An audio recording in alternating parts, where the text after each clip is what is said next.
Hello everyone, कैसे हैं आप सभी। एक बार फिर से आप सभी का ज्योग्राफी वाला जयपुर यूट्यूब चैनल पर हार्दिक स्वागत है।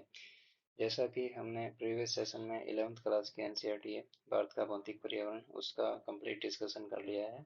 और उसमें हमने इंडियन लोकेशन के बारे में देखा था, फिर सेकंड चैप्टर फिजियोग्राफी डिवीजन के बारे में पढ़ा था, और थर्ड चैप्टर में हमने ड्रेनेज सिस्टम के बारे में देखा था। और उसके बाद में नेचुरल वेजिटेशन, सॉइल और जो प्राकृतिक आपदाएं हैं, नेचुरल डिजास्टर्स हैं इंडिया की, उनके बारे में डिस्कस किया था। तो इन चैप्टर से संबंधित जो वीडियोस है आपको इस यूट्यूब चैनल के प्लेलिस्ट में अवेलेबल है, तो आप उनको भी एक बार ज़रूर गो थ्रू कीजिए। तो हमने ऐसे 11th क्लास की एनसीईआरटी कंप्लीट कर ली है, और अब आने वाले सेशन में हम 12th क्लास की ह्यूमन ज्योग्राफी और जो इंडिया से संबंधित ह्यूमन ज्योग्राफी है, इसमें पहली बुक है ट्वेल्थ क्लास की ह्यूमन ज्योग्राफी की, वो है फंडामेंटल्स ऑफ ह्यूमन ज्योग्राफी। और सेकंड बुक है वो इंडिया के बारे में है, तो जिसमें इंडिया पीपल्स एंड इकोनॉमी नाम से है। तो उन बुकों का डिस्कशन करेंगे। तो इन बुकों को डिस्कस स्टार्ट करने से पहले हम एक बार सी यू टी यू जी के सिलेबस को देखते हैं, जो कॉमन यूनिवर्सिटी एंट्रेंस टेस्ट होता है अंडर ग्रेजुएट के लिए। तो उसके सिलेबस को देखेंगे, जियोग्राफी से संबंधित और जियोलॉजी से संबंधित। पेपर का कोड है 313। तो इसमें जो सिलेबस डिजाइन किया है सी यू टी यू जी के लिए एनटीए ने, वो अ, अपने इस दो बुकों से दो बुकों की इंडेक्स है, जो इनके चैप्टर्स है, उनको एज इट इज फॉर्म किया गया है as a C U T U G syllabus के पॉइंट ऑफ व्यू से। तो हम पहले सिलेबस को डिस्कस करेंगे, और उसके बाद में हम जो सी यू टी यू जी का प्रीवियस का पेपर है 2022 का, उसको भी डिस्कस करेंगे। और उनके जो क्वेश्चन पूछे गए हैं उनका पैटर्न देखेंगे, नेचर देखेंगे कि किस टाइप के क्वेश्चन पूछे गए हैं। तो बेसिकली ये जो अभी सी यू टी यू जी और पी जी के एग्ज़ाम हो रहे हैं, जो सी यू टी यू जी के पॉइंट ऑफ व्यू से तो अभी हम डिस्कस कर ही रहे हैं।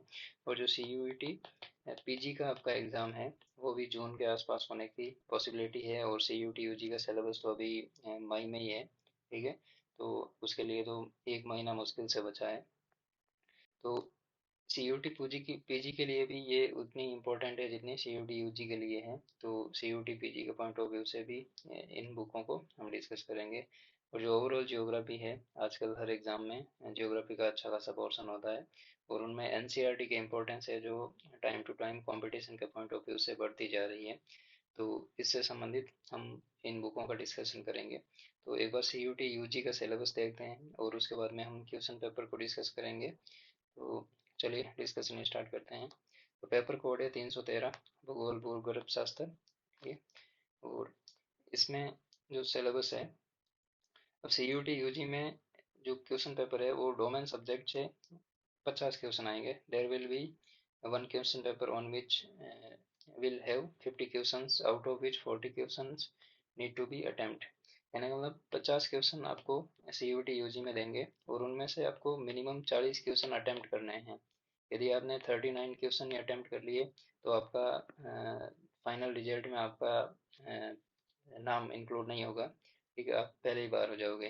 तो यहाँ पे मैंडेटरी है कि आप आउट ऑफ 50 40 क्वेश्चन जरूर अटेम्प्ट करें। यदि आपको 35 क्वेश्चन आ रहे हैं तो अभी आपको 5 क्वेश्चन एक्स्ट्रा अटेम्प्ट करने पड़ेंगे। तो आउट ऑफ 50 40 क्वेश्चन करने मैंडेटरी है। यहाँ पे हिंदी में देख सकते हैं, 50 प्रश्नों वाले एक प्रश्न पत्र में से 40 प्रश्नों के हल करने की आवश्यकता होगी। तो ये आपका पैरामीटर है। तो सिलेबस है, जिसमें पहला है फंडामेंटल्स ऑफ ह्यूमन ज्योग्राफी, मानव भूगोल के मूल सिद्धांत। इसमें यूनिट पहली है वो human geography, nature and scope के बारे में है। बेसिक चीज़ें कि ह्यूमन ज्योग्राफी का इवोल्यूशन कैसे हुआ, और इसकी प्रकृति क्या है, और इसके विशेषतर क्या है, इसके बारे में है। उसके बाद में सेकंड यूनिट है पीपल। इसमें पीपल मीन मतलब पॉपुलेशन के बारे में बात कर रहा है, population of world, distribution, density and growth, population change, spatial pattern and structure, determinant of population changes, age, sex ratio, rural urban composition, human development concept, selected indicator and international comparisons. जो पहला point है human जो population of world, विश्व की population क्या है, उसका वितरण क्या है, उसकी डेंसिटी घनत्व क्या है, और ग्रोथ का पैटर्न क्या है वर्ल्ड लेवल पर। उसके बाद में पॉपुलेशन चेंज, जो जनसंख्या में परिवर्तन आता है, उसके संबंध में स्पेशल पैटर्न क्या है, उनका स्ट्रक्चर संरचना क्या है, ठीक है। उसके बाद में डिटरमिनेंट ऑफ पॉपुलेशन चेंज, जो जनसंख्या परिवर्तन हो रहा है उसके कौन कौन से निर्धारक है, कौन कौन से कारणों की वजह से पॉपुलेशन चेंजेस हो रहे हैं उनको हमें देखना है। उसके बाद में एज एंड सेक्स रेशियो, जो लिंगानुपात है उसके बारे में, और उसके बाद में ग्रामीण और शहरी जनसंख्या का जो अनुपात है उसको अभी डिस्कस करना है।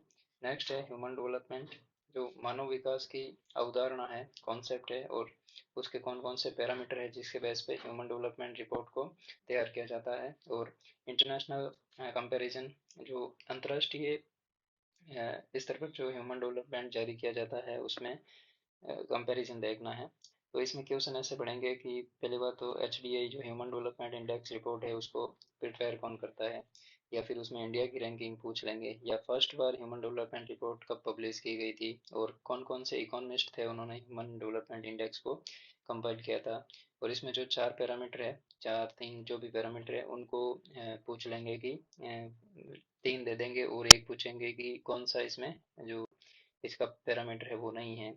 उसके बाद में टॉप की कंट्रीज के बारे में पूछ लेंगे, आपको चार देश दे देंगे और उनकी डिसेंडिंग ऑर्डर में पूछ लेंगे कि भाई सबसे टॉप कौन है, सेकंड थर्ड और फोर्थ नंबर पे कौन है। तो ह्यूमन डेवलपमेंट इंडेक्स से भी बहुत अच्छे क्वेश्चन बनते हैं आजकल। तो ये है ह्यूमन डेवलपमेंट के बारे में। तो एक बार हिंदी में देख लेते हैं। विश्व जनसंख्या वितरण घनत्व और वृद्धि, जनसंख्या परिवर्तन, स्थानिक प्रतिरूप प्रारूप संरचना, जनसंख्या परिवर्तन के निर्धारक, आयु लिंग अनुपात, ग्रामीण शहरी संरचना, मानव विकास अवधारणा, चयनित संकेतक और अंतर्राष्ट्रीय तुलना। इसके बाद में नेक्स्ट यूनिट है यूनिट थर्ड, जिसमें है human activities, primary activities, secondary activities और टर्सरी और क्वाटरनरी एक्टिविटीज। तो इसमें जो प्राथमिक क्रियाएं हैं उनका कॉन्सेप्ट क्या है, चेंजिंग ट्रेंड्स क्या है, gathering, pastoral, mining, substances agriculture, modern agriculture, people, people engaged in agriculture and allied activities, some example from selected countries। तो हमें पहले प्राइमरी एक्टिविटीज के बारे में देखना है कि इनका कॉन्सेप्ट क्या है और इनका जो परिवर्तन का निर्धारण है, ठीक है, जो चेंजिंग ट्रेंड्स है वो क्या है। उसके बाद में गैदरिंग और पास्चुरल, माइनिंग, सब्सटेंसेस एग्रीकल्चरल, ठीक है। तो ये इनके कंपोनेंट है। ये गैदरिंग, गैदरिंग का मतलब होता है कि वो जो पशुचारण होते हैं, ठीक है, जो गैदरिंग का मतलब सभा, ठीक है, गैदरिंग जो इनिशियल फेज में जो ह्यूमन थे और प्रेजेंट टाइम में भी काफी काफी ऐसी बहुत सारी जनजातियां हैं जो अपना अ, जीवन निर्वाह है वो नेचुरल तरीके से करते हैं। वो पेड़ पौधे और जीव जंतु पर ही निर्भर रहते हैं। तो इकट्ठा करना, जो भी अपना भोजन होता है, जो भी अपनी दैनिक जरूरतें होती हैं उनको प्राकृतिक संसाधनों से डायरेक्ट उनको प्राप्त करना और उनका यूटिलाइज करना। उसके बाद में पशुचारण, जो पॉस्चरिंग का मतलब है जो पशुचारण है, ठीक है। हम सेकंड चैप्टर पढ़ा था हमने फिजियोग्राफिक डिवीजन, उस समय हमने जो हिमालयन रीजन को डिस्कस किया था उस समय पढ़ा था हमने जो ऋतु प्रवास का, ठीक है। तो उस टाइप का, और विश्व के ऐसे कौन कौन से रीजन है जहाँ पे पशुचारण किया जाता है, जिनकी ऐसे कौन कौन से रीजन है जहाँ पे पशुचारण किया जाता है। पशुचारण का मतलब है कि उन लोगों की जो आजीविका है वो केवल पशुओं पे डिपेंड है, और वो पशुओं के साथ साथ अपने जीवन निर्वाह को, अपने रहने के पैटर्न को डिसाइड करते हैं। उसके बाद में माइनिंग, ठीक है, खनन से संबंधित, और निर्वाह कृषि और आधुनिक कृषि, कृषि संबंधी क्रियाएं में लगे लोग, और कुछ उदाहरण चयनित देशों से। तो इसमें एग्जाम्पल भी पूछ लेते हैं। नेक्स्ट है सेकेंडरी एक्टिविटीज, जिसमें concept manufacturing, agro processing, house hold, small scale, large scale, people engaged in secondary activities, some example from selected country। तो सेकेंडरी एक्टिविटीज में उनके कॉन्सेप्ट क्या है, मैन्युफैक्चरिंग, जो मैन्युफैक्चरिंग एक एग्जांपल है सेकेंडरी एक्टिविटी का। उसके बाद में एग्रो प्रोसेसिंग, प्रोसेसिंग। अब प्राइमरी एक्टिविटी में एग्रीकल्चर होता है और फॉर एग्जांपल गेहूं प्रोडक्शन किया, ठीक है। अब सेकेंडरी एक्टिविटीज में क्या होगा, ये इस गेहूं का प्रोसेसिंग किया जाएगा और इस गेहूं को ब्रेड में कन्वर्ट किया जाएगा, ठीक है। तो ये सेकेंडरी एक्टिविटीज का एग्जांपल हो गया। हाउस होल्ड, स्मॉल स्केल और लार्ज स्केल इंडस्ट्रीज के बारे में। People engaged in secondary activity, जो सेकेंडरी एक्टिविटीज के साथ में जो लोगों का संबंध है उसके बारे में, और कुछ एग्जांपल देने हैं सेलेक्टेड कंट्रीज से। तो इसमें बोल रहा है माध्यम क्रियाएं, अवधारणा, विनिर्माण, कृषि प्रसंस्करण, घरेलू, छोटे पैमाने पर, बड़े पैमाने पर, माध्यमिक क्रियाओं में लगे लोग और चयनित देशों से कुछ उदाहरण। ठीक है। उसके बाद में नेक्स्ट है टर्शियरी एक्टिविटीज। इसमें है concept, trade, transport and communication service, people engage in tertiary activities और some example from selected countries. जो प्रत्येक क्रियाकलाप है इसमें अवधारणा क्या है, जैसे एग्जांपल है व्यापार, परिवहन, संचार, सेवाएं, और जो लोग इसमें एंगेज्ड है, और कुछ एग्जांपल सेलेक्टेड कंट्रीज से। उसके बाद में सेम क्वार्टरनरी एक्टिविटीज है कॉन्सेप्ट, नॉलेज बेस्ड इंडस्ट्रीज। जो नॉलेज बेस्ड इंडस्ट्रीज है मतलब रिसर्च का काम है, वो क्वार्टनरी क्वार्टरनरी एक्टिविटीज में आता है। People engaged in quaternary activities और some example from selected countries. तो सेम है, अवधारणा, ज्ञान आधारित उद्योग, और चतुर्थांश क्रियाकलापों में लगे लोग और चयनित एग्जांपल, उदाहरण। नेक्स्ट है हमारा यूनिट 4, उसमें ट्रांसपोर्ट, कम्युनिकेशन एंड ट्रेड। इसमें land transport, road, railway, rail network और ट्रांस कॉन्टिनेंटल रेलवेज। तो हम आगे एक पेपर डिस्कस करेंगे, उस समय ट्रांसपोर्ट से संबंधित कुछ क्वेश्चन को डिस्कस करेंगे। तो जो कॉन्टिनेंटल रेलवेज है, फॉर एग्जांपल नॉर्थ अमेरिका का है, उसके बाद में जो फार साइबेरियन है, उसके बाद में ऑस्ट्रेलियन है, उसके बाद में केप टाउन रेलवे है, और दक्षिणी अमेरिका में जो ब्यूनस आयर्स वाला रेलवे है। ठीक है, इनके ट्रैक के बारे में डिस्कस करेंगे, ठीक है, आने वाले चैप्टर में। और उनके स्टेशन के सीक्वेंस पूछ लेते हैं एग्जाम में, या उनकी लेंथ पूछ लेते हैं, कंपैरिजन पूछ लेते हैं। तो इस टाइप के सिंपल क्वेश्चन बनेंगे। उसके बाद में रेल नेटवर्क, जो वर्ल्ड में रेल नेटवर्क है, टॉप कंट्रीज कौन सी है, उनके बारे में। उसके बाद में water transport, inland water, major ocean, ocean routes. जो इनलैंड वाटर है एक तो, जो नदियों और झीलों में किया जाता है, और दूसरा है मेजर ओशन रूट्स, जो समुद्री व्यापारिक मार्ग है। ठीक है, फॉर एग्जांपल जो यूरोप और उत्तरी अमेरिका के बीच में जो समुद्री मार्ग है वो इम्पोर्टेंट है, तो उनसे संबंधित। एयर ट्रांसपोर्ट, इसमें इंटरकॉन्टिनेंटल एयर रूट्स के बारे में है। उसके बाद में ऑयल एंड गैस पाइपलाइन है। नेक्स्ट है satellite communication and cyber space, ये टॉपिक इम्पोर्टेंट है, इससे क्वेश्चन बनते हैं। फिर है इंटरनेशनल ट्रेड, जिसमें vessels and changing pattern, port as a gateway of international trade, role of WTO in international trade. अब यहाँ पे डब्ल्यूटीओ का भी एग्जाम सिलेबस में मेंशन किया हुआ है, तो आपको डब्ल्यूटीओ के स्ट्रक्चर के बारे में देखना है। उसके बाद में मेंबर कंट्रीज के बारे में देखना है, इसकी स्थापना कब हुई थी, इसमें कौन कौन से कितना प्रकार के एग्रीमेंट है वो देखने हैं। तो ये सारी एडिशनल चीज़ें जो भी होगी, हम इन चैप्टर वाइज हम जैसे जैसे आगे बढ़ेंगे वैसे डिस्कस करते जाएंगे पर्टिकुलर चैप्टर से संबंधित। तो परिवहन, संचार एवं व्यापार, जिसमें भूमि परिवहन, जल परिवहन, हवाई परिवहन, तेल और गैस पाइपलाइन, उपग्रह संचार, साइबर स्पेस, अंतर्राष्ट्रीय व्यापार, ये चीज़ें हैं। इसके बाद में नेक्स्ट है ह्यूमन सेटलमेंट्स। इसमें सेटलमेंट टाइप, जो यूनिट 5 है वो मानव अधिवास से संबंधित है। तो अधिवास के कितने प्रकार है, फिर rural and urban morphology of cities, case study, distribution of mega cities, problems of human settlement in developing countries. जो विकासशील देश है वहाँ पर ह्यूमन सेटलमेंट, मानव अधिवास से संबंधित कौन कौन सी समस्याएं हैं उनके बारे में। तो बंदोबस्त, मानव बस्तियाँ, ठीक है, बस्तियों को बंदोबस्त लिख दिया हिंदी में। ठीक है। और एक चीज़ और है, आपका जो एग्ज़ाम है वो बाईलिंगुअल होता है, हिंदी और इंग्लिश दोनों लैंग्वेज में आता है। तो अब यहाँ पे फॉर एग्जांपल लिखा है बंदोबस्त, अब इंग्लिश में इस वर्ड को देखते हैं, यहाँ पे लिखा सेटलमेंट, सेटलमेंट। अब यहाँ पे वेरिएशन देखिए, हिंदी से इंग्लिश से हिंदी में ट्रांसलेट किया है इन लोगों ने, तो बस्तियों का यहाँ पे बंदोबस्त हो गया। तो यदि कुछ क्वेश्चन में कंफ्यूजन है आपको हिंदी में, तो आप इंग्लिश लैंग्वेज को जरूर देखिए, क्योंकि जो ऑफिशियल आंसर की में यदि कोई करेक्शन होता है हिंदी लैंग्वेज के क्वेश्चन में, तो वो इंग्लिश वाले को सही मानते हैं। तो आप एक बार इंग्लिश वाले क्वेश्चन को भी जरूर पढ़िए एग्जाम हॉल में। तो यहाँ पे बंदोबस्त के प्रकार, जिसमें मतलब बस्तियों के प्रकार, जिसमें ग्रामीण, नगरीय और नगरों की आकृति विज्ञान, मॉर्फोलॉजी के बारे में पूछा है, और महानगरों का वितरण, और विकासशील देशों की बस्तियों की समस्याएं। ये हमारे जो 12th क्लास की एनसीईआरटी है, फंडामेंटल ऑफ ह्यूमन जियोग्राफी, वो सिलेबस अभी हमने डिस्कस किया है। तो ये 12th क्लास से संबंधित है। अभी नेक्स्ट है 12th क्लास में विश्व से संबंधित, सॉरी, ठीक है। और अभी हम जो 12th क्लास में ह्यूमन जियोग्राफी की बुक है, उसको इंडिया के संदर्भ में डिस्कस करेंगे। तो जो अभी सिलेबस करेंगे वो इंडिया के पॉइंट ऑफ व्यू से है, जिसमें है भारत से संबंधित लोग और अर्थव्यवस्था, ये उस बुक का नाम है। जिसमें इकाई फर्स्ट है लोग, ठीक है, पीपल, यूनिट फर्स्ट, जिसमें population, distribution, density, growth and composition of population, linguistic, religious and sex, urban, rural and occupational, regional variation in growth of population. तो पॉपुलेशन के बारे में पहले तो वितरण देखना, डिस्ट्रीब्यूशन, फिर घनत्व देखना, डेंसिटी के बारे में, फिर ग्रोथ के बारे में, वृद्धि के बारे में, कंपोजिशन ऑफ पॉपुलेशन, जो पॉपुलेशन जनसंख्या के संगठन है उसको देखना है, फिर लिंग्विस्टिक भाषाई आधार पर, रिलीजियस धर्म के आधार पर, सेक्स, ठीक है, जिसमें लिंग अनुपात के बारे में, रूरल अर्बन, ठीक है, नगरीय और ग्रामीण, कंपोजिशन, उसके बाद में ऑक्यूपेशनल स्ट्रक्चर। ऑक्यूपेशनल मतलब है कि ग्रामीण क्षेत्रों में जो और अर्बन क्षेत्र में जो प्राइमरी, सेकेंडरी और टर्सरी एक्टिविटीज होती है उनके पॉइंट ऑफ व्यू से उनका स्टडी करना है।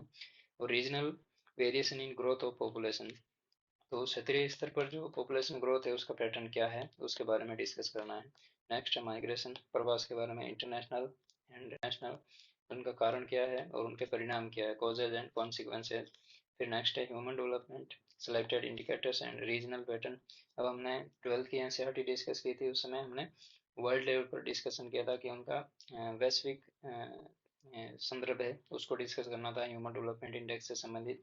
अब यहाँ पे रीजनल पैटर्न, रीजनल का मतलब है इंडिया की रैंक क्या है और इंडिया के स्टेट कौन से टॉप 5 है, टॉप बॉटम टॉप 5 कौन से हैं उनके बारे में देखना है।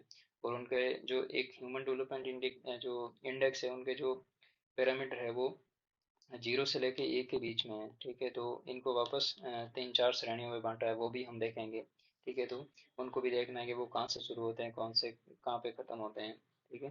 तो ये है ह्यूमन डेवलपमेंट से संबंधित। उसके बाद में पॉपुलेशन, एनवायरनमेंट एंड डेवलपमेंट, ठीक है, जनसंख्या, पर्यावरण और विकास, इनका संबंध क्या है उनके बारे में देखेंगे। तो ये है इकाई फर्स्ट के बारे में, जनसंख्या, वितरण, घनत्व, वृद्धि, संरचना, भाषाई, धार्मिक, लिंग, ग्रामीण, शहरी और व्यावसायिक जनसंख्या वृद्धि में क्षेत्रीय विभिन्नताएं भिन्नताएं, प्रवास, अंतर्राष्ट्रीय, राष्ट्रीय, कारण परिणाम, मानव विकास, चयनित संकेतक और क्षेत्रीय स्वरूप, जनसंख्या, पर्यावरण और विकास। नेक्स्ट है ह्यूमन सेटलमेंट।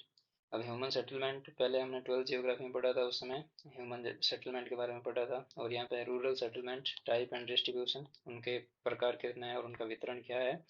और नेक्स्ट है अर्बन सेटलमेंट, जिसमें type, distribution and functional classification. जो अर्बन सेटलमेंट है, नगरीय अधिवास है, उनके प्रकार कितने हैं, उनका वितरण क्या है और उनका कार्यात्मक वर्गीकरण है वो क्या है। उसके बाद में यूनिट थर्ड है रिसोर्सेज एंड डेवलपमेंट, जिसमें लैंड रिसोर्स है, वाटर रिसोर्स है, mineral and energy resource, industry और प्लानिंग इन इंडिया, ठीक है, इम्पोर्टेंट पोर्शन है ये एग्जाम पॉइंट ऑफ व्यू से। जिसमें लैंड रिसोर्स में जनरल लैंड यूज क्या है, तो सामान्य भूमि उपयोग के बारे में, एग्रीकल्चरल लैंड यूज, कृषि भूमि उपयोग के बारे में, major crop, agricultural development and problem, common property resources क्या है, जो साझा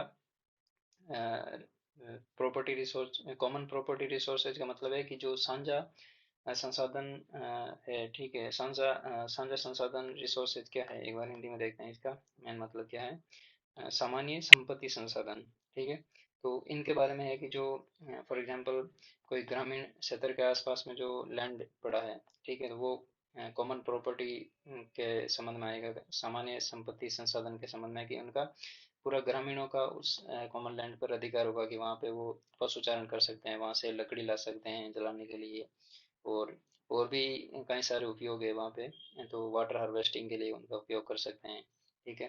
तो ये सामान्य संपत्ति संसाधन के संबंध में है, कॉमन प्रॉपर्टी रिसोर्सेज के पॉइंट ऑफ व्यू से।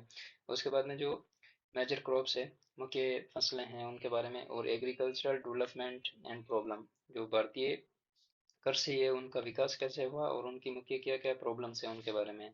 नेक्स्ट है water resources, availability and utilisation, उनकी उपलब्धता और उनका दोहन, उसके बारे में। नेक्स्ट है इरिगेशन, सिंचाई के बारे में, domestic, industrial and other uses, जो वाटर रिसोर्सेज है उसका घरेलू उपयोग, इंडस्ट्रियल उपयोग और अदर यूज में एग्रीकल्चर के पॉइंट ऑफ व्यू से है, ठीक है, तो इनका हम कंपैरिजन भी देखेंगे कि सबसे ज़्यादा एग्रीकल्चर करता है, डोमेस्टिक करता है या इंडस्ट्री करता है, फिर परसेंटेज के पॉइंट ऑफ व्यू से देखेंगे, फिर सरफेस और जो ग्राउंड वाटर है उनके यूटिलाइजेशन के पॉइंट ऑफ व्यू से देखेंगे, तो ये सारी चीज़ें हम डिस्कस करेंगे।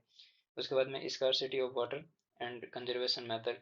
इनके स्कार्सिटी ऑफ वाटर का मतलब है कि जल की कमी के बारे में बात कर रहा है। और नेक्स्ट है कंजर्वेशन मेथड, जल संसाधन का संरक्षण किन किन मेथड से किया जाता है। For example rain water harvesting है और वाटर शेड मैनेजमेंट है, इनके बारे में।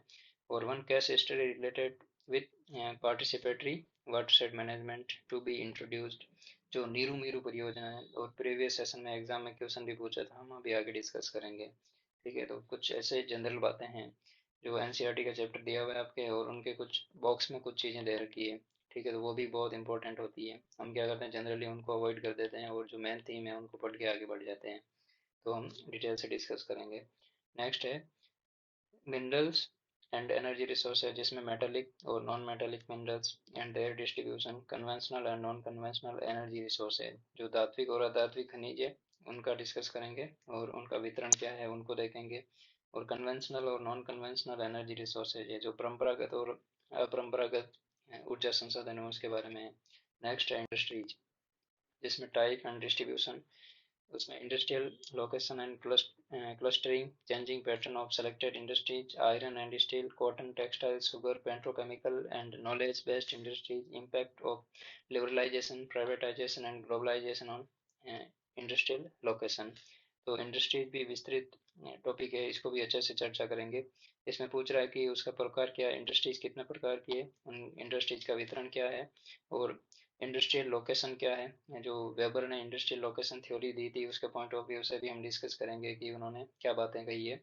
अब यहाँ पे 12th लेवल तक तो सिर्फ इतना ही दे रखा है कि जो उद्योग है वो रॉ मटेरियल है उसके बेसिस पे इंडस्ट्रीज के पॉइंट का डिसाइड किया जाता है। फॉर एग्जांपल जो कच्चा माल पदार्थ, जो रॉ मटेरियल है वो कच्चा है या प्योर है, ठीक है, इनके बारे में डिस्कस करेंगे। तो इनके बेसिस पे इंडस्ट्री का निर्धारण किया जाता है। लेकिन जैसे ही हम 12th के बाद में बीए में एडमिशन लेते हैं, ठीक है, बैचलर डिग्री के लिए हम एडमिशन लेते हैं कॉलेज में, तो वहाँ पर हमें कुछ एडिशनल चीज़ें पढ़नी पड़ती है। जैसे यहाँ पर तो इंडस्ट्रियल लोकेशन के बारे में पढ़ा था, लेकिन जैसे ही हमारा बीए में एडमिशन होगा तो वहाँ पे वेबर की थ्योरी पूछेंगे। तो अभी जो सीयूटी यूजी का एग्जाम हो रहा है उसमें वेबर की थ्योरी से संबंधित भी क्वेश्चन बनने की पॉसिबिलिटी है, क्योंकि वो अगले जो भी आपके सेमेस्टर होंगे वहाँ पर इंडस्ट्रियल लोकेशन आपको थोड़ा डिटेल में पढ़ना पड़ेगा। तो हो सकता है कि इससे भी क्वेश्चन आ जाए, तो इसको भी थोड़ा पॉइंट ऑफ व्यू लेके डिस्कस करेंगे जब हम डिस्कस करेंगे। उसके बाद में क्लस्टरिंग, जो संकेंद्रण है, ठीक है, कॉन्ग्लोमरेशन है इंडस्ट्रीज का, उनके बारे में डिस्कस करेंगे। Changing pattern of selected industry, कुछ चयनित उद्योग हैं उनका बदलता पैटर्न क्या है। उसके बाद में जैसे आयरन के बारे में, स्टील के बारे में, कॉटन टेक्सटाइल के बारे में, कपास उद्योग के बारे में, ठीक है, वस्त्र उद्योग, सूती वस्त्र उद्योग। नेक्स्ट है शुगर इंडस्ट्री, जो गन्ने से संबंधित है। उसके बाद में पेट्रोकेमिकल, जो natural oil and gas based industries है उनके बारे में। उसके बाद में नॉलेज बेस्ड इंडस्ट्री, जो रिसर्च एंड डेवलपमेंट से संबंधित है। और फिर उसके बाद में लिबरलाइजेशन मीन्स उदारीकरण, प्राइवेटाइजेशन मतलब निजीकरण, और ग्लोबलाइजेशन मतलब वैश्वीकरण है। तो इनका इंडस्ट्रीज पर क्या इम्पैक्ट पड़ा है उनके बारे में डिस्कस करेंगे। नेक्स्ट है प्लानिंग इन इंडिया, जो भारत में रीजनल प्लानिंग है उसके बारे में है। Targeted area planning, cash study, idea of sustainable development, cash study.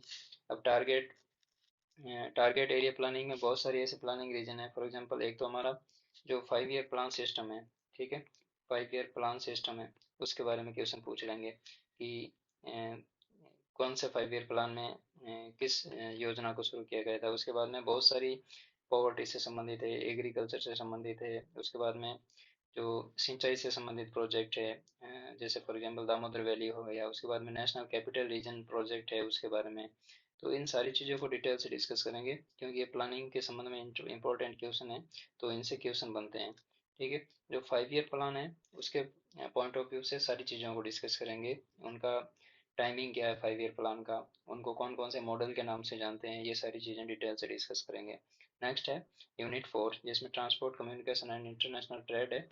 इसमें फर्स्ट पॉइंट है ट्रांसपोर्ट एंड कम्युनिकेशन।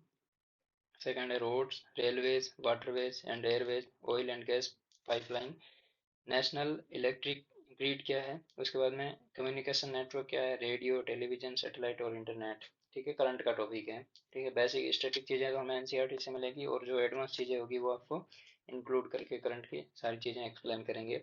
इसमें पहला है ट्रांसपोर्ट एंड कम्युनिकेशन, जिसमें रोड, सड़क, ट्रांसपोर्ट के बारे में, फिर रेलवे, फिर वाटरवे और एयरवे। तो इंडिया के पॉइंट ऑफ व्यू से फॉर एग्जांपल हाईवे के संबंध में, नेशनल हाईवे के संबंध में देखें तो सबसे लंबा कौन सा है, प्रेजेंट टाइम में इंडिया का वर्ल्ड में क्या पोजीशन है हाईवे से संबंधित। उसी की तरह रेलवे के कितने जोन हैं, इंडिया की कौन सी पोजीशन है। ठीक है, जो पटरीज होती हैं, ठीक है, रेलवे ट्रैक होते हैं, उनका मेजरमेंट के पॉइंट ऑफ व्यू से। उसके बाद में नेक्स्ट है मेट्रो रेल प्रोजेक्ट है इंडिया में, उनके बारे में देखेंगे। फिर वाटरवेज है, जो नेशनल वाटरवेज इंडिया के हैं उनके बारे में देखेंगे, एक एक्ट भी आया है। ठीक है, उसको भी डिस्कस करेंगे। फिर एयरवेज के बारे में, इंटरनेशनल एयरपोर्ट कितने हैं, उनके रीजनल नाम पूछ लेंगे हमें कि for example Delhi international airport का क्या नाम है। ये तो बहुत सिंपल है कि इंदिरा गांधी इंटरनेशनल एयरपोर्ट बोलते हैं। ठीक है, लेकिन जो गुवाहाटी एयरपोर्ट है उसका क्या नाम है। ठीक है, तो काफ़ी लोगों को इसके बारे में थोड़ी कम डिटेल होती है, क्योंकि हम सिर्फ इंटरनेशनल एयरपोर्ट के बारे में पढ़ते हैं, उनके रीजनल नाम क्या है उनके बारे में थोड़ा कम फोकस करते हैं, तो उनको भी एक लिस्ट में हम डिस्कस करेंगे। नेक्स्ट है गैस पाइपलाइन, जो HVJ टाइप की गैस पाइपलाइन है। फिर उसके बाद में जो बरौनी से जो असम गुवाहाटी के आसपास नारकंटिया वाला रीजन है, वहाँ पे एक गैस पाइपलाइन है। ठीक है, तेल पाइपलाइन है, सॉरी। और उसके बाद में इधर जो वेस्टर्न और नॉर्थ ईस्ट वेस्टर्न रीजन में जो पाइपलाइन है उनके बारे में डिस्कस करेंगे। नेक्स्ट है हमारा रेडियो, टेलीविजन, सैटेलाइट और इंटरनेट, इनके बारे में डिस्कस करेंगे। टेलीविजन जो सैटेलाइट है उनके बारे में इंपॉर्टेंट क्वेश्चन बन सकता है इसरो के पॉइंट ऑफ व्यू से। नेक्स्ट है इंटरनेशनल ट्रेड, वैश्विक व्यापार में बदलता पैटर्न। ठीक है, changing pattern of India's foreign trade, sea ports and their hinterland and airports. ठीक है, तो इनको इंटरनेशनल ट्रेड, अंतर्राष्ट्रीय व्यापार के पॉइंट ऑफ व्यू से भी डिस्कस करेंगे। नेक्स्ट है unit 5, geographical perspective on selected issues and problems.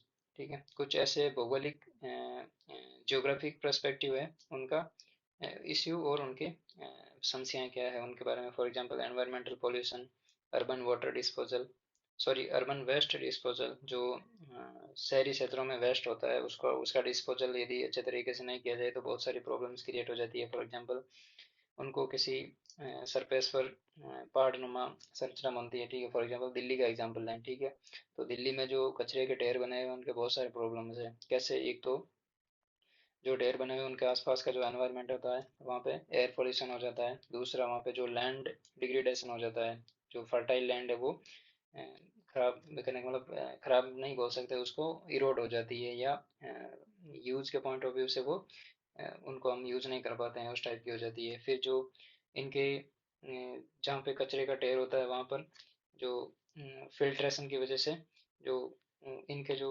Chemicals है वो ज़मीन में, वाटर टेबल जो ग्राउंड वाटर टेबल है वहाँ पर चले जाते हैं, तो जो वाटर पोल्यूशन होता है उसको भी ये बढ़ावा देते हैं। तो इसकी वजह से अर्बन वेस्ट डिस्पोजल बहुत इंपॉर्टेंट है, इसको भी डिस्कस करेंगे।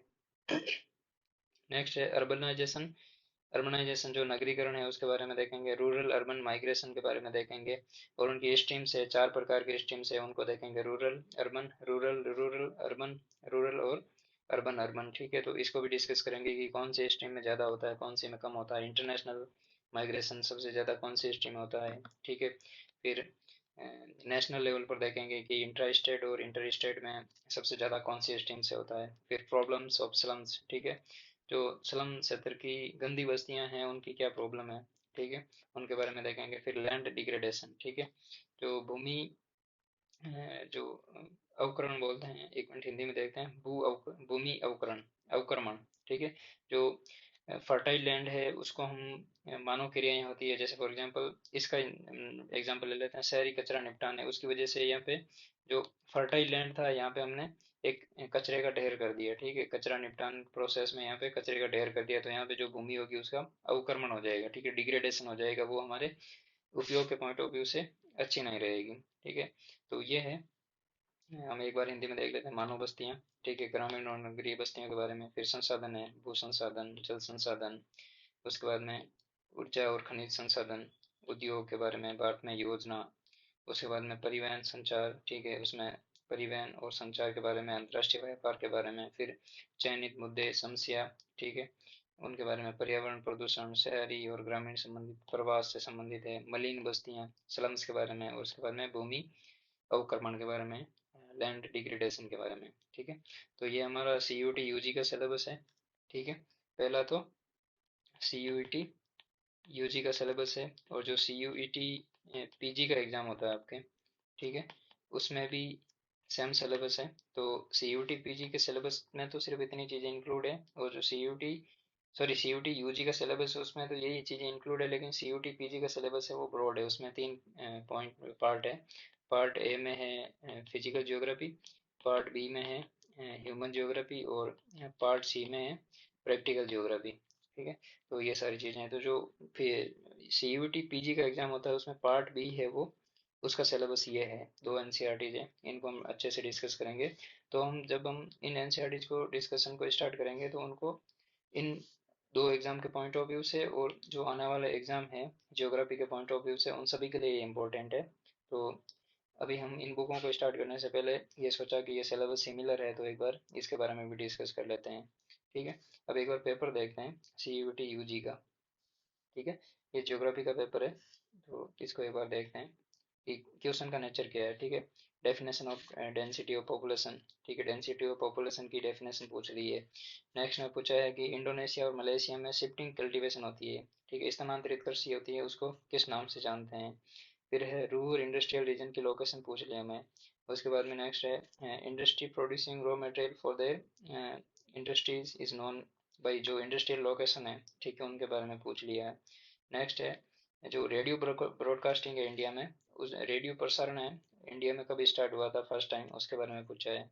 फिर सबसे लंबा लॉन्गेस्ट हाईवे कौन सा है इंडिया में, उसके बारे में पूछा है, ठीक है। Name the telecommunication service which is not considered as mass media, ठीक है। तो अभी हमने डिस्कस किया था ना जो टेलीविजन, सैटेलाइट और इंटरनेट के बारे में, उससे क्वेश्चन पूछा है। और नेक्स्ट पूछा in which of the following period negative growth rate of population was recorded. Next है हमारा पनामा जो नहर है, उसको उसकी लेंथ पूछी है हमें, ठीक है। तो NCERT में एक डायग्राम दे रखा है, ठीक है। तो NCERT में डायग्राम दे रखा है, उसमें एक साइड में पैसिफिक ओशियन है और दूसरी साइड में अंटार्कटिक ओशियन है, ठीक है। अंटार्कटिक ओशियन और पैसिफिक ओशियन है, उसमें नहर को दे रखा है, फिर यहाँ पे एक झील भी है, और दोनों साइड में बंदरगाह है, उसकी लेंथ है। तो 4-5 क्वेश्चन बनता है इंपॉर्टेंट, एक तो इसकी लेंथ क्या है यहाँ पे पूछ ली, फिर यहाँ पे पूछ लेंगे कि जो पैसिफिक जो अटलांटिक ओशन है वहाँ पे कौन सा बंदरगाह है, या जो प्रशांत महासागर में कौन सा बंदरगाह है, यहाँ पे झील कौन सी है, ठीक है। तो इस संबंध में बहुत सारे क्वेश्चन बनते हैं पनामा कैनाल से भी। Neeru Meeru watershed development management के बारे में पूछा है कि कौन से स्टेट से है। ये बिग ट्रंक रूट है, उसको पूछ लेंगे, जो यूरोप और नॉर्थ अमेरिका के बीच में जो समुद्री व्यापारिक मार्ग है उसको बिग ट्रंक रूट के नाम से जानते हैं। उसके बाद में जियोथर्मल एनर्जी के बारे में पूछ लिया।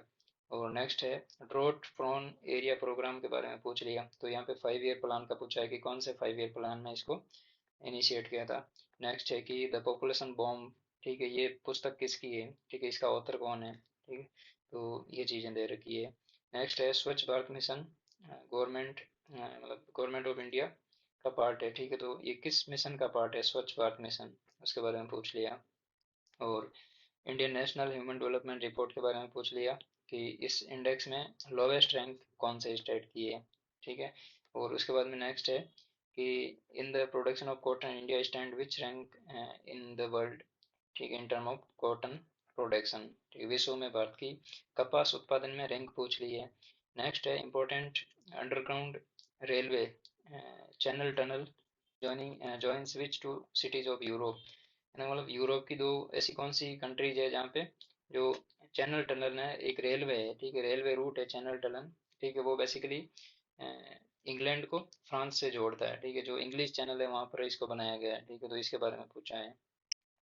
उसके बाद में मेटालिक मिनरल का एग्जांपल कौन सा नहीं है इसमें, नॉट ए मेटालिक मिनरल, उसको क्वेश्चन में पूछ लिया है।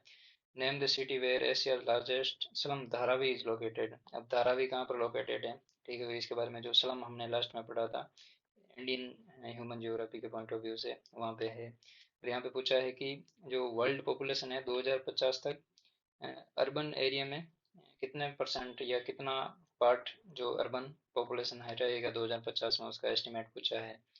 और उसके बाद में पूछा है कि the level of study noise in measured by sound level एक्सप्रेड by which one of the following. ठीक है, जो नॉइज से संबंधित जो इन जो मेजरमेंट है उसको डेसिबल में मेजर करते हैं। ठीक है, तो डीबी होगा इसका करेक्ट आंसर। तो इसका नॉइज पॉल्यूशन का जो पैरामीटर है उसका पूछा है कि उसको बोलते क्या है। ये बेसिक सिंपल क्वेश्चन है। नेक्स्ट पूछा हमें कि जो ह्यूमन डेवलपमेंट अप्रोच है, which one of the following is not an approach of human development. अब हम ह्यूमन डेवलपमेंट का चैप्टर पढ़ेंगे अभी 12th क्लास में ही। तो इसमें 4 अप्रोच दे रखी है। ठीक है, basic need approach, capability approach और वेलफेयर अप्रोच और नीड फुलफिलमेंट अप्रोच ये नहीं है। इसकी जगह एक और अप्रोच है, उसको चैप्टर में डिस्कस करेंगे। ठीक है, और यहाँ पे पूछा है कि nucleus of Gujarat industrial region, जो गुजरात इंडस्ट्रियल रीजन है उसका सेंटर पॉइंट कौन सा है, उसके बारे में पूछा है। और इस टाइप के क्वेश्चन ये एनसीईआरटी में नहीं है। ठीक है, लेकिन इसको बाहर से पुटअप किया है, तो हम इस टाइप के क्वेश्चन पे डिस्कस करेंगे, जो पॉसिबिलिटी है बनने की उनको डिस्कस करेंगे। Which one of the following city become the mega city in by 1950। 1950 में कौन सा एक मेगा सिटी बना था, उसके बारे में पूछा है। नेक्स्ट है इंटीग्रेटेड ट्राइबल डेवलपमेंट प्रोजेक्ट के बारे में पूछा है। मतलब इस टाइप के क्वेश्चन बहुत सिंपल सिंपल क्वेश्चन पूछे हैं। न्यूक्लियर पावर प्रोजेक्ट और स्टेट को पूछा, मैच ऑफ द फॉलोइंग। उसके बाद में रिफाइनरीज और सेंटर के बारे में पूछा है। ठीक है, तो ये बहुत सिंपल क्वेश्चन है, सारे क्वेश्चन को डिस्कस करेंगे। पोर्ट्स पूछ लिए और उनका कहा, ये पूछ लिया है। और उसके बाद में रेलवे जोन और हेडक्वार्टर का पूछ लिया, जैसे हमने प्रीवियस सेशन में सिलेबस में डिस्कस किया था। इसी सेशन में ऑयल ऑयल रिफाइनरीज लोकेशन और कौन से स्टेट में, उनके बारे में क्वेश्चन पूछ लिया। ठीक है, identify characteristic of rural settlement India, जो ग्रामीण सेटलमेंट आदिवासी है उनके लक्षण के बारे में पूछ लिया है। ठीक है, तो इस टाइप के सिंपल सिंपल क्वेश्चन बनते हैं आपके सीयूटी यूजी में, और पीजी में भी ये क्वेश्चन बनते हैं। इसी टाइप के क्वेश्चन पूछते हैं सीयूटी पीजी में भी। ठीक है, लेकिन उनका थोड़ा लेवल हाई होता है। ठीक है, तो उनको भी डिस्कस करेंगे साथ में। ठीक है, तो ये है आपका सीयूटी यूजी का सिलेबस। ठीक है, जो हम अभी एनसीईआरटी डिस्कस करने जा रहे हैं 12th क्लास की, ह्यूमन ज्योग्राफी के संबंधित। ठीक है, तो उससे संबंधित ये सिलेबस था।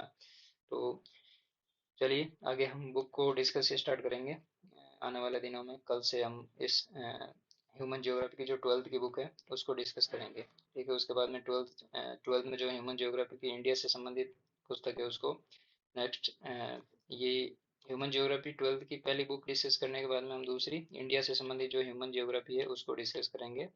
तो आपके सीयूटी यूजी के एग्जाम से पहले पहले इन दो बुकों का डिस्कशन कंप्लीट हो जाएगा। ठीक है, तो मेक श्योर कि आप इस यूट्यूब चैनल को सब्सक्राइब कर लें। ठीक है, और कंटेंट को अपने फ्रेंड के साथ में भी शेयर करें और वीडियोस को लाइक करें। चलिए, थैंक यू।